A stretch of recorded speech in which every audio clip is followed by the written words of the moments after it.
A couple of dudes just chugging and talking shit. You never know who's about to explode on this week's episode of Human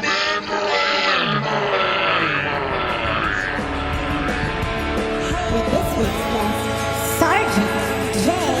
Jeffers.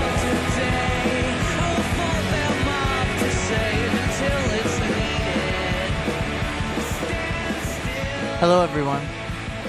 Welcome to Human Landmines, episode 11. Yeah, it's April 23rd, and we are joined today by veteran of foreign war and visual artist Sergeant J. Jeffers. Say hello, Jay. Guys, it's really good to be here. I'm a huge fan of the show, and it's an absolute honor. Thank you. Oh, it's not that. We're just chugging and talking shit. No, it's an honor, Jay. Yes. You're right. Yes. It's an honor for us. No. Yeah, absolutely. Hey, Jay, did you hear about powdered alcohol? Yeah, I did actually. It sounds like almost kind of too good to be true, and It is, right, Paul? It's like canceled. Yeah, well, Yeah.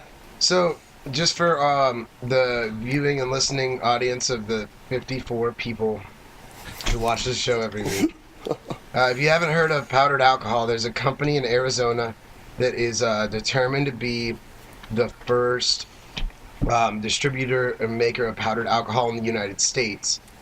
And there's already products like this available in Japan and in the Netherlands, but I think you could buy like heroin in the Netherlands at the grocery store, so something like that. So this company's trying to make powdered alcohol, which they've named Palcohol, which sounds so friendly. And so essentially it's like a sugar packet, and you can sprinkle it on your eggs, you can mix it in with your Kool-Aid, you can make anything get you drunk, pretty much. And I was reading this thing too, because like, first of all, if this does come out, if they sell this in stores, everybody's gonna be like wasted and having to convince the cops like, no, it's not cocaine, it's booze. Yeah, that's true. And I bet you I bet you couldn't have an open container of the powder in your car. I bet there'd be a whole like thing with that. So you're telling me like, if I like spilled a packet of powdered alcohol in my car and a cop pulled me over, it'd be like, what dude. your beer or your car smells like beer powder, son. Yeah, they'll arrest you for less than that. The first thing that comes to my mind is how easy it is to abuse a product like that. I mean, it's the amount of like alcohol that you can consume in liquid form is limited. By your stomach's your body. Your stomach's only so big, or you can only take so much. And before you like, throw it up, like your Yeah. body rejects the poison. Yeah, but there's no fucking telling how much powder you can imbibe. Like Right. you can take in literally way too much and probably not even know, Dude. and then you might die. That's true. I put 5 handles of vodka powder in the turkey stuffing this year at Thanksgiving. man. Everybody's gonna be tanked. Grandma's like doing fucking backflips in her underwear across the Thanksgiving table. Shit would get so weird. I personally like, no roofie, but I would dose my bros all the time. I don't think you just say no roofie. Yeah, well, I mean, like, I wouldn't do it to chicks. Or maybe I would if they weren't partying good enough. I'd be like, looks like that one drink just became 3 drinks. And you're going to be way more fun than you were 5 minutes ago because you're boring the shit out of me. I think you guys just pointed out the 2 reasons why it was illegal in the United States for like 5 hours the other day, and then it was immediately made illegal. Did you see that part of it, Paul? Yeah. It like got announced, and then immediately the government was like, "Nope, that's not a thing." It got like revoked because I guess the alcohol and tobacco and firearms, whatever people, the regulators, who I don't know, the bureaucratic bullshit process that probably happened is like they thought that there was like an unclear amount of alcohol in each packet. Like they thought it was a good amount, but then they like changed their mind when they started like, oh yeah, 1 packet's good, and then they drank a 2nd packet and were like falling on the floor, and they're like, wait a minute, because that would only take about like 5 hours, like pass all that legislature and then like drink enough to get drunk. Yeah, I can see that. I think this is also an interesting thing to think about. Like right before the prohibition, people drank more than we do now. People drank all the time. They're like during the workday. I didn't know that. Yeah. It was like statistically, people drank way more than we do now, and it's kind of impressive because I know how much we drink. We drink a great deal, but to think that I think the prohibition kind of like had to happen, but I think that this powdered alcohol, it's like it's the next step before we're like, okay, we drink too much, we need to cut back. Right. That's just the ceiling. Okay, guys, we're too into getting drunk. Like we like it a little too much. When you can't eat a scrambled eggs without pouring 2 lemon drop packets on it. That is one of the actual flavors, Steven. Like if you looked up the flavor list by alcohol, it's like rum, vodka, lemon drop. Oh man. And, That's hilarious. And I really like how they addressed, like in the article that I read yesterday, they immediately addressed how many people had inquired about snorting it, because it's that's one of the first things that come to mind with abusing a powdered substance, like and like they said that you can die from it, like you can actually do like serious damage.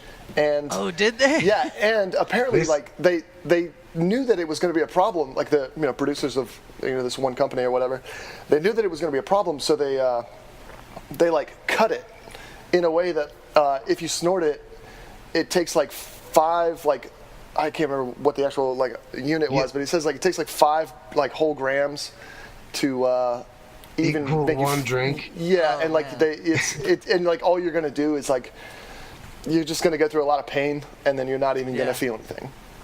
That's lame. That is that's fucking lame. I bet people would still try though. The article I read was like, I'm still gonna everybody try. wants to know, can you snort it? Well, the short answer is yes. It's true of most things. Yeah, you can snort whatever you want, folks. This is a free country. If you grind it up, you can fucking snort it. Yeah, you can take the pencil sharpener off the wall and chop them little shavings up and snort those if you want. Nobody's gonna give a shit if you don't do it in the privacy of your own home. Yeah, Beautiful, don't hurt anybody else. Yeah. Yeah. Hey Jay, as a artist, do you find that using substances, not necessarily snorting by any means, but have you found that do you use drugs or substances while you do art? I'm saying to enhance your creativity. I definitely have before, and what I've noticed, and especially like what I do, I'm a potter. Like I work in I work with mud on a wheel. When it takes a long time. Like when you're in the process of making pottery, it takes forever, and it's very time intensive in general. What I've noticed is that after being under the influence for a long time in the studio, and then being not under the influence when I'm in the studio, being drunk is the best. Being drunk and doing pottery is the absolute best, but getting high really doesn't work for me. And it might work for other people, and it might work for other processes, but as far as like sitting there and grinding out pottery for a couple hours, like being like smoking weed, it's really just not productive. Is it because of how physical a task it is? No, I think that I think you might get lost when you're actually, you have an idea of what you want to make, what you're going for, and like what you need to do to get there. I think weed just makes it a little harder. When you're drunk, you don't care as much, and so it's a little bit more. It's a little bit more liberating, and you can kind of just let let the conversation between like your hands and the clay.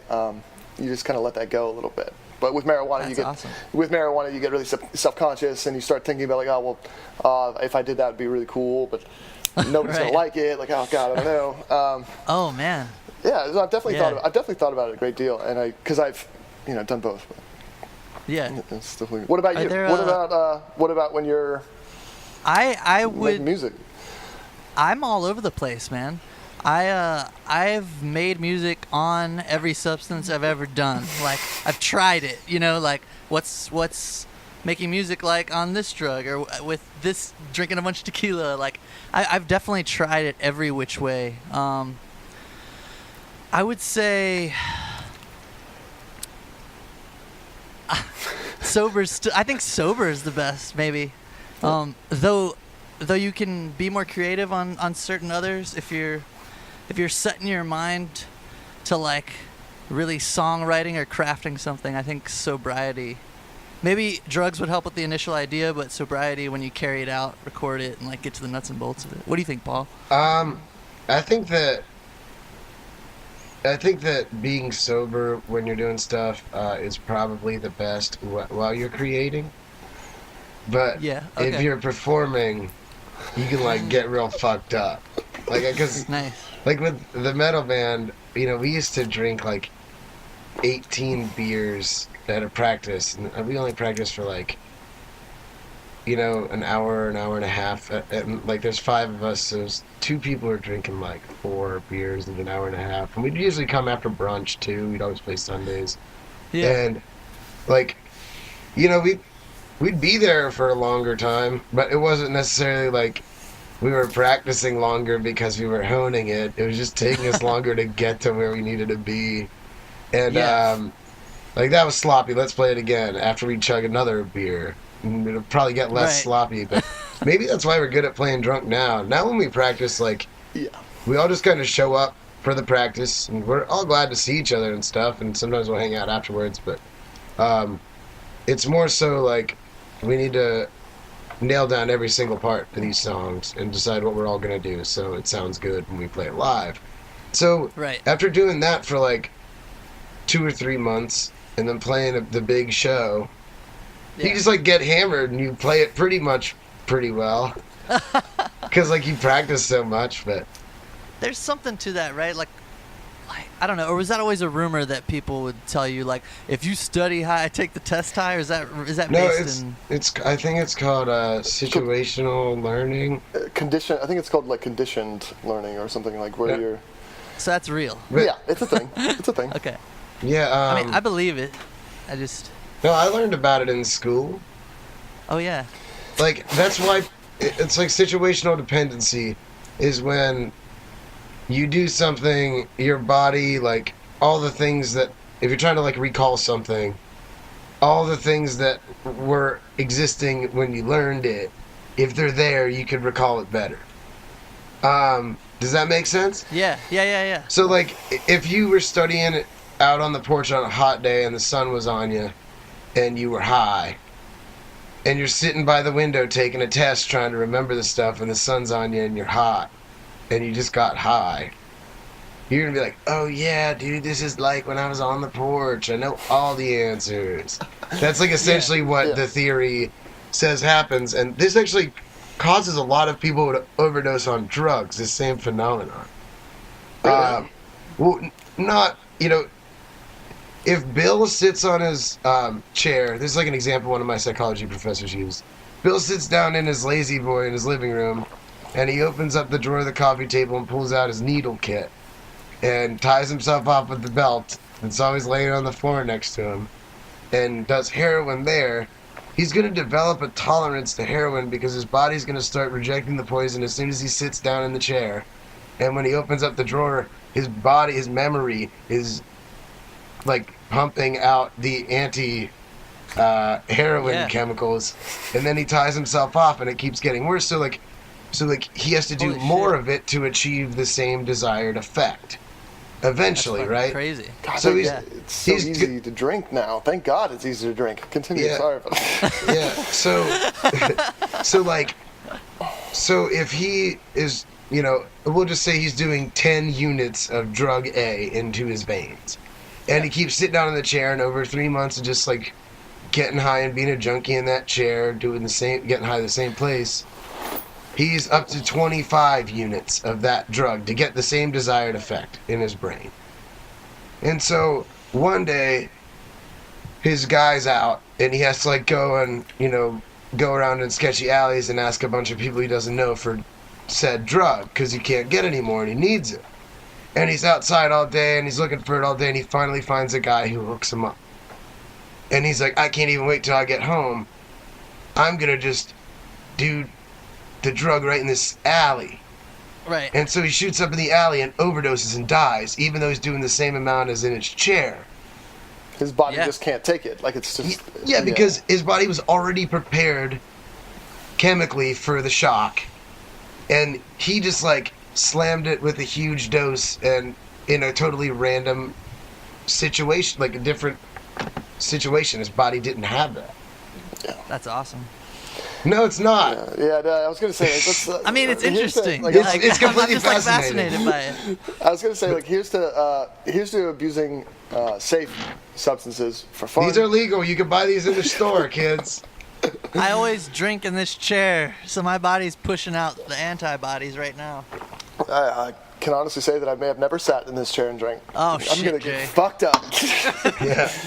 You are in trouble, sir. Might be. Sergeant Jeffers is going AWOL. Jay, am I allowed to ask? I don't know why we're talking about drugs, but It's okay. were you able to access drugs and drink when you were in the Army or overseas? When you're actually in active duty, like the active duty military, as far as I'm concerned, drugs are a big no-no. In the 70s, everybody smoked weed. Like, everybody. Okay. I had guys, mostly really high-ranking dudes, who had been in the military since at least like the 80s. They would tell me that, like, they would, they'd be like during the duty day, they would be like doing a task, but then they would just like go up to like the rafters of this fucking shed and smoke a joint, and then like go right back to whatever they were doing. Now it's a huge no-no. Okay. Even to the point where you know that there was that like legal like fake weed. I can't remember what it's synthetic called. K2 or whatever. Yeah, cannabinoids that like come in like once again like a little packet. They would go so far as to make sure that like we didn't even purchase that. Like we weren't even like allowed to go to the places that they sell that. Right. Right. Is it accessible though? Like, are drugs really accessible? Absolutely. And there were a lot of people that I was in the Army with that actually went down the road of like, doing age too much. Like they like shot up like in the barracks. Wow. Yeah, and it was really kind of like startling. Most of the people that did that, complete shitheads anyway, and like the military gives you a perfect opportunity to like, really care about people, but also like completely discard the people that you're around because they're a shithead, even though you still have to see them every day. I remember that very much. So I don't think I was ever, I was never attempted to do anything like that. When you get a break for like however many days or weeks or whatever, you do have the opportunity when you're in active military duty, or you can do as many drugs as you want, as long as they're out of your system by the time you get back. Okay. And that's. I mean, I may be, I don't want to say anything incriminating, but like. They don't know, like, basically it's like if you do it in the privacy of your own home and you're not hurting anybody, like they don't know as long as it's out of your system. Mm-hmm. It's not like they tell you to do as many drugs as you can, but everybody can pretty much do whatever they want on their own time. Yeah, and everybody got it, and I think that's why they drug tested us. Like they did it pretty regularly, not necessarily once a month, but like maybe once every couple of months.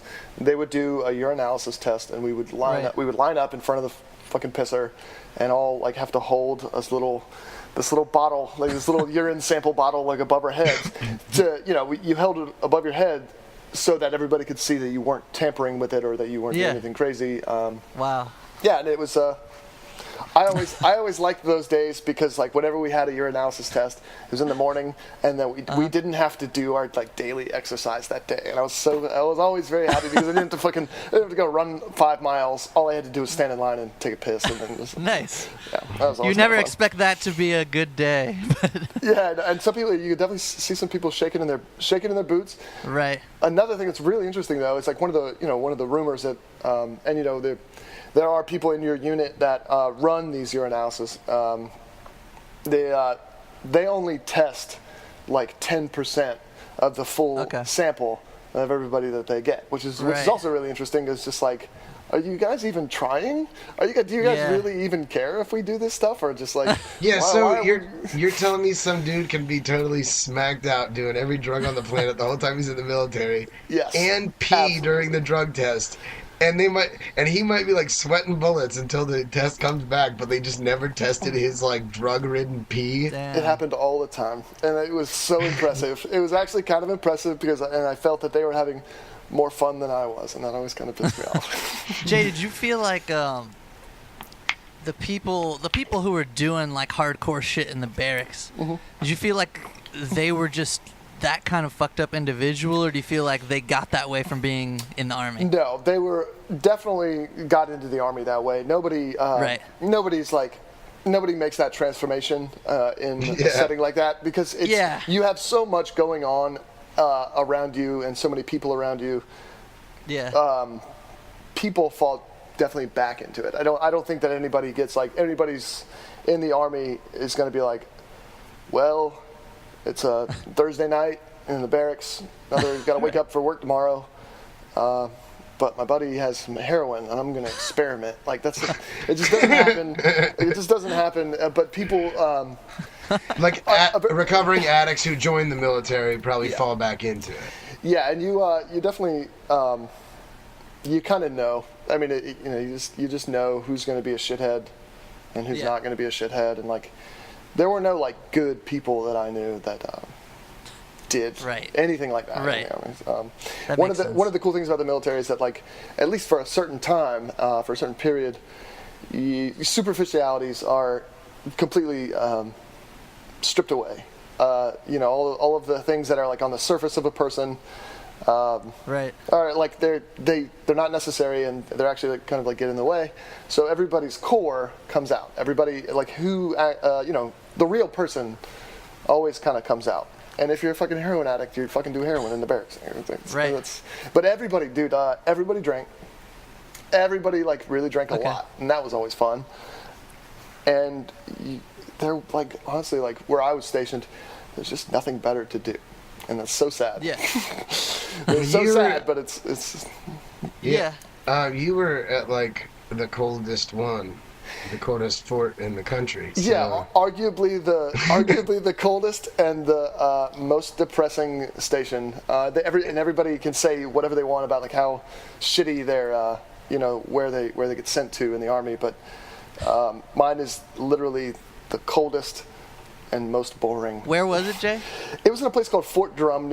It's Fort Drum, New York, and it's actually about an hour and a half north of Syracuse. So you're up there. It's way up there. Yeah, it's right next to the lakes. There's nothing, no culture. There's no nothing interesting that happens up there. There's farming. And you get like 3 feet of snow blocking you in your base. Oh shit. Pretty much, yeah. And it was regularly like -20 in the winter. Much colder than the city. Steve, I'm sure you know like how fucking cold it gets. Like I don't envy you at all. You have to deal with it.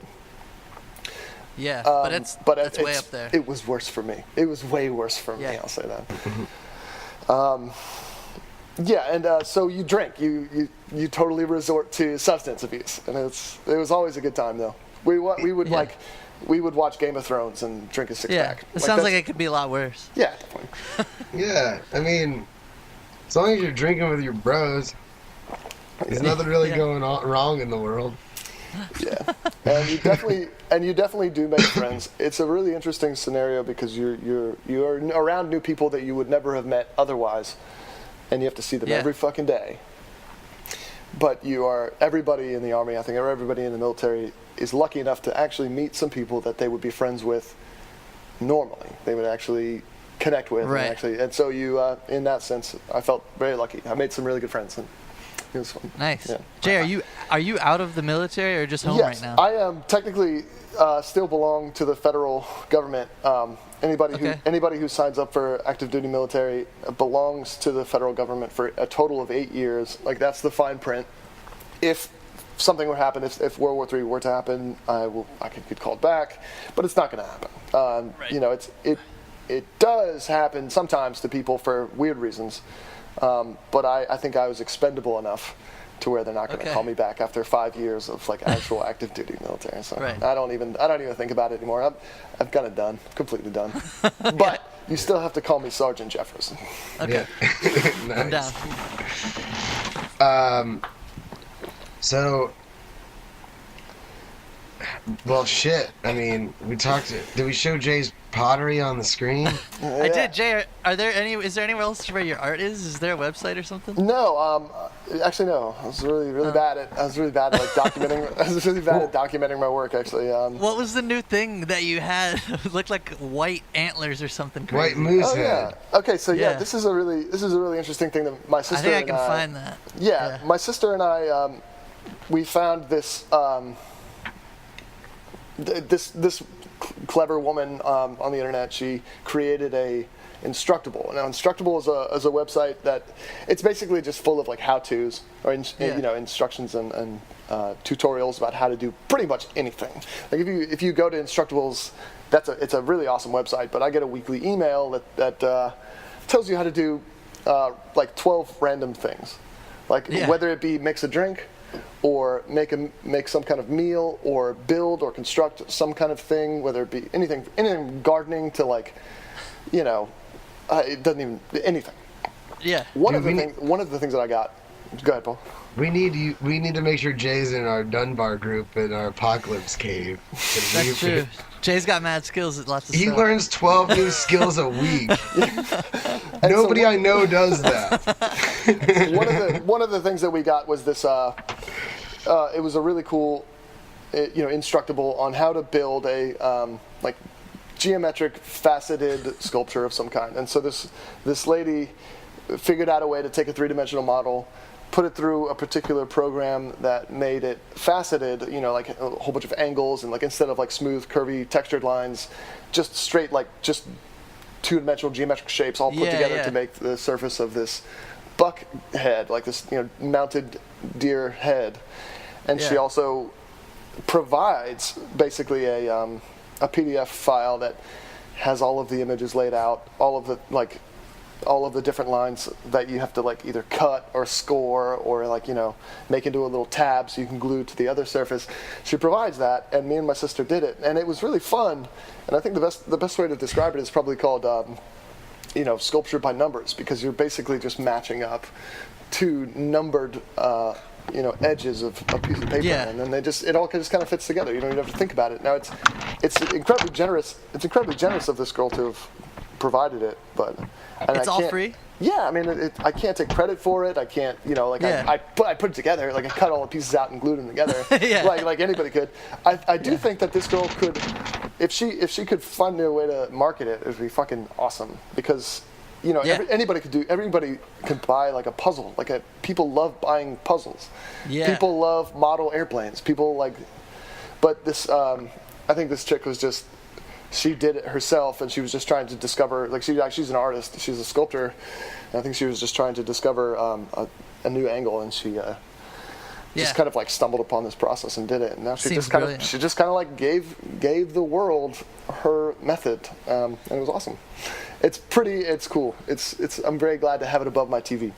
Well, there's a lot of ways that like technology is affected like music and television and film, but it doesn't really have that much of an effect, I guess, besides exposure, easy exposure, but like on visual art. And she like used a computer program to make something like cool that's a piece of art. That's pretty cool.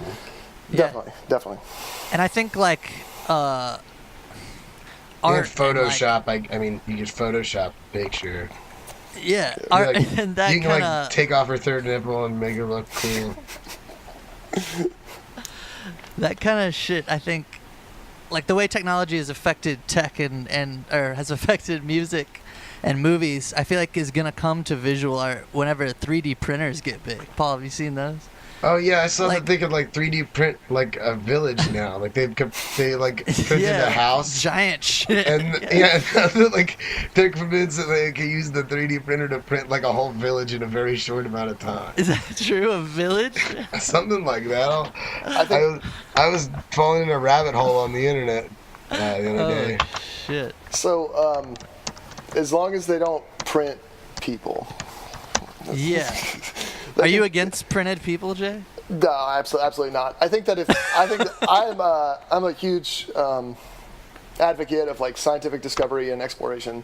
There's very few limitations that I would like to place on the scientific world, as long as it's Nice. falls within the confines of like morality and all that stuff. Are you pro going all the way, like in the Yeah, future? I think we if should we can Steven. edit our bodies. I think we and, should like, fucking push it. I really do think we should push Nice. it because, I'm an atheist. I have like no restraint as far as religion is Right. concerned. Like I don't give a shit what happened in the last 10,000 years. I think Yeah. that we have an awesome opportunity to make our world better. And I think that Yeah, a lot me of too. the things that keep us from making this world better are tied in with religion and that like kind of outdated sense of morality. And morality is very important, but like, if it's not, if it's not refined, if it's not relevant now, then fuck it. Yeah. Steven, I sent to your Gmail the link about the 3D village printed. All right. Yeah.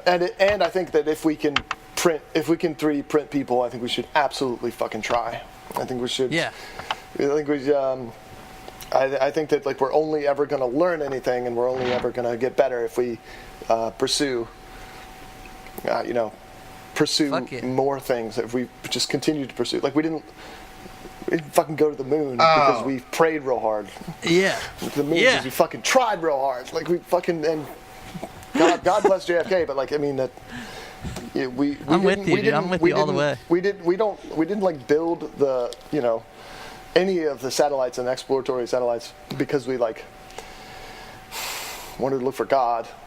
We're gonna learn Do more you think about our solar that, system. that's the next like world war is when everybody's ready to become like super affected androids that can live forever? There's going to be a lot of like religious groups that try to stop it. I think That's a crazy question. I think that's already happening, Steven. Yeah? I think it's already happening. Factions. Well, hey, Yeah, to a degree. no matter what you believe in or what you want to do, even if it has no bearing on anybody, there's gonna be some fucking asshole who hates you for it. Yeah. Yeah. And one day, you might come face to face with them. There's less stupid people though, all the time. I think. I'm optimistic on that. So, okay, I learned something disappointing about the 3D village. That it's small. No, they can print, like, they need like a 10 meter by 6 meter printer, but Yeah. it like basically prints the floors and the ceilings and the walls, but you have to like put it together. Yeah. I knew that. That's a little disappointing to me. Yeah. But I wanted but the it house to pop out fully built. But what if I wanted like the chimney to have a fire in it already when I got printed. what if it's only as hard as Jay's like sculpture by numbers thing? Like what if the house is really easy to put together when it comes out of the printer? Well, Then it's awesome again. I'm just saying, like, if my house gets blown up and where I live turns into like a refugee war zone, I don't want some guy to be like, listen, we're gonna put you up in a shelter, and I'm like, all right, and he's like, here's the walls and the floor, put it together yourself. You might have to. Somebody's getting dropped. I love it. I've always wanted to like build my own home. Yeah, And I still have to, I still have like I'm not there yet in my life, but like I've always wanted to build my own home. But I still don't think that I would want it to be just like. You've always been a pop out the hands-on type of guy, right, Jay? I think so. Yeah, I think my hands are like Crafty. my hands are my most valuable, trait, and Was very there personal something to me. really early on in your life that made you like doing that stuff? Oh, my father was a woodworker, and he set up a little like woodworking bench in our little playroom or whatever, and it was a fully functional and really kind of like nice, like kind of high end woodworking table. And to woodworkers and to people that are aware of that kind of thing, like it's kind of kind of a big deal. But he owned a woodworking company and he was an architect. That they didn't need this particular woodworking table anymore, so he just like put it in our playroom. And I think having that as like a 4 and 5 year old or however old, it just had me doing things. It kind of just like made me play with my hands. Yeah, and I think that I think that's probably all it took. Yeah. And my mother, also, my mother, bless her heart, she's made of crystals, but she's crazy. I love her to death. She's literally made of fairy dust. She was a sculptor by trade, and as a young, like, impressionable person, I would sit there and watch her sculpt. I would sit there and watch her carve stone, carve wood, whatever it was. And I think being able to see her do that, it wasn't like special to me. It was just like, oh, people do that. People like that's how you do that, and that's awesome. I think it wasn't. Yeah, I never saw art or crafting as an achievement. It was just something that someone did, and it was fun. That's a really cool outlook. Fucking hey, Mom. Thanks, Mom. Love you. Thanks, Miss Nancy. That's awesome. I don't feel like actually. I guess honestly, music was like that for me. So my mother and father both sing, and like my mom played the piano. So I always thought that music was something everyone did. So I guess I can relate to that. Yeah. I mean, and so cool. so many people say like, they look at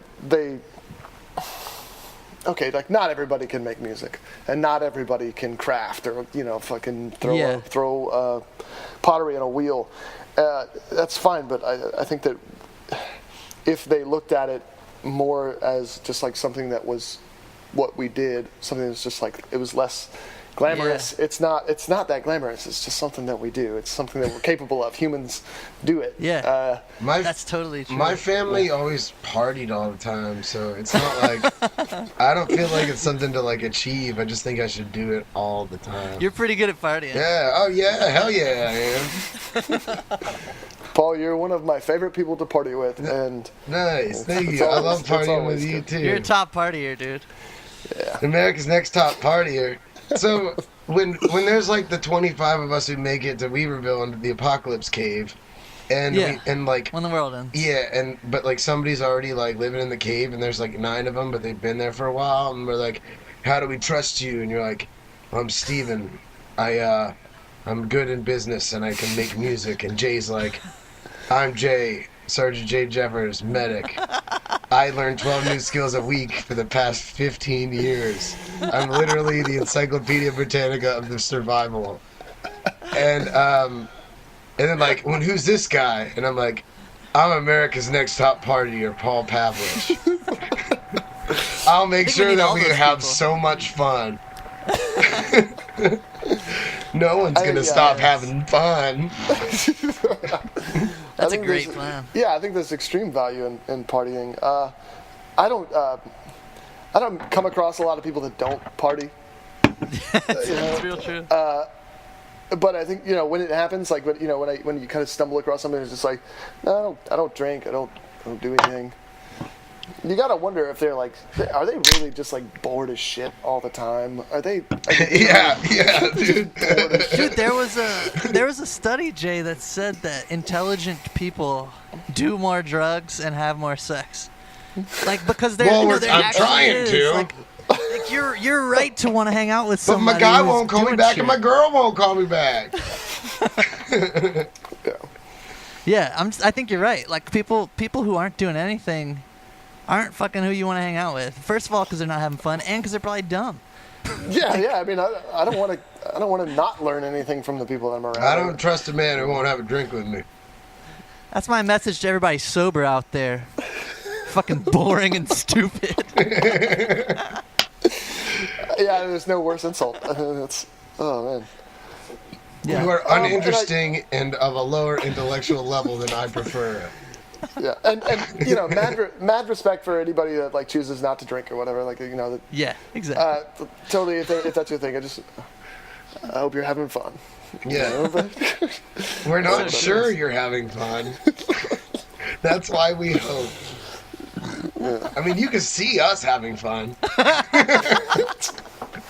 Yeah, if it's not already apparent, you're missing out, and mad respect. All right, Paul, I think we can wrap it up on a happy partying note. Yeah, hey everybody, have a beer, and when the bartender asks you where your money's at, just be like, put it on the human landmines tab. And if that works, when we go into that bar next time and they tell us we owe them money, we'll buy your beer. That's great. It's only if it's a rec room. And it's only if it works. If it doesn't work, you're shit out of luck and gotta buy it yourself. Hey, everyone, go befriend Jay Jeffers on Facebook and like start hashtagging post more pottery pics. Yeah, post more pottery pics. Guys, thanks for having me, and it's been a blast. Yeah. Peace, bitches. Peace. Peace. Human